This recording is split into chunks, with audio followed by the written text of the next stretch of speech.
Assalamualaikum warahmatullahi wabarakatuh. Pada pertemuan ini kita akan membahas materi bab 3. Mengelola kebinekaan sebagai modal sosial pembangunan nasional. Bagaimana upaya kita menyikapi kebinekaan di dalam masyarakat? Adapun tujuan pembelajaran pada materi ini adalah 1. Menjelaskan asal-usul dan makna semboyan Bhinneka Tunggal Ika. 2. Mengenal gotong royong sebagai perwujudan ekonomi Pancasila yang inklusif dan berkeadilan. 3. Melakukan kegiatan secara bersama-sama berdasarkan prinsip gotong royong untuk membangun harmoni dalam keragaman.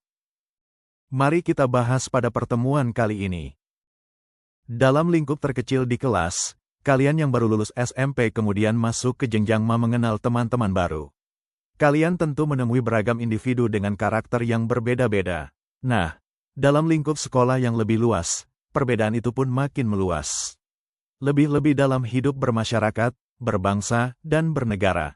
Segala perbedaan tersebut merupakan kekuatan dan modal sosial saat disatukan melalui kerjasama, gotong royong, saling menghormati, dan menghargai.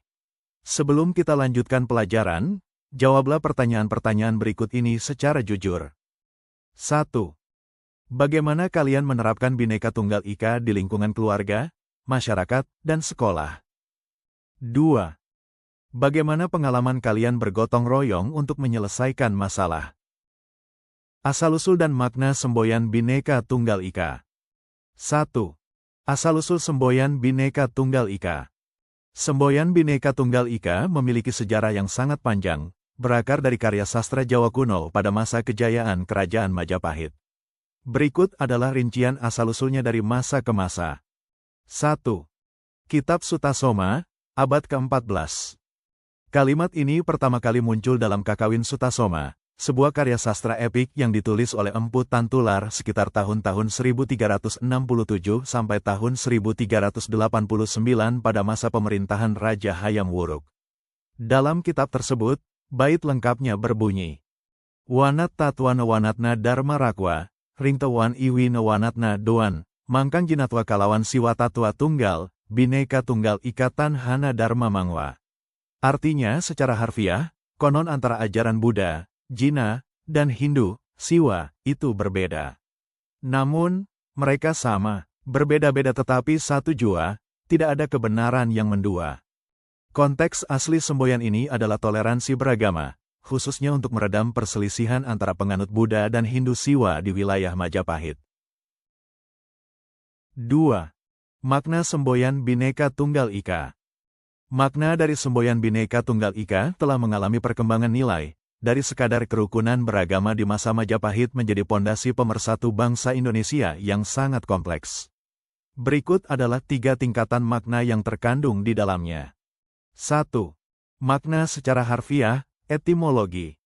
Secara bahasa, Jawa kuno, maknanya adalah Bhinneka, beraneka ragam atau berbeda-beda. Tunggal, 1. Ika, itu. Jika digabungkan, artinya menjadi beraneka satu itu, atau yang secara populer kita kenal sebagai berbeda-beda tetapi tetap satu jua. 2. Makna bagi bangsa Indonesia.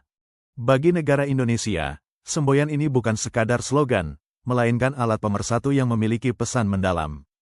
Persatuan dalam perbedaan, menegaskan bahwa meskipun bangsa Indonesia terdiri dari ribuan suku, bahasa daerah, ras, dan berbagai agama, semuanya adalah satu kesatuan yang utuh sebagai bangsa Indonesia. Kesetaraan, tidak ada satu kelompok pun yang dianggap lebih dominan atau lebih tinggi derajatnya daripada kelompok lain. Semua memiliki hak dan kewajiban yang sama sebagai warga negara. Toleransi dan inklusivitas, menghargai setiap perbedaan sebagai kekayaan, kekuatan, bukan sebagai pemicu konflik atau perpecahan. 2. Implementasi dalam kehidupan bernegara. Dalam konteks kehidupan sehari-hari dan politik, makna ini diwujudkan melalui paham multikulturalisme, mendorong masyarakat untuk hidup berdampingan secara damai tanpa harus menghilangkan identitas asli budaya masing-masing. Ketahanan nasional, dengan bersatunya berbagai elemen bangsa, Indonesia memiliki benteng yang kuat terhadap ancaman dari luar maupun upaya adu domba dari dalam. Integrasi nasional, Semboyan ini menjadi lem yang merekatkan wilayah Indonesia dari Sabang sampai Merauke dalam bingkai Negara Kesatuan Republik Indonesia, NKRI. Demikianlah pertemuan kita kali ini. Sampai bertemu minggu depan dengan materi perwujudan gotong royong dalam ekonomi Pancasila. Terima kasih. Wassalamualaikum warahmatullahi wabarakatuh.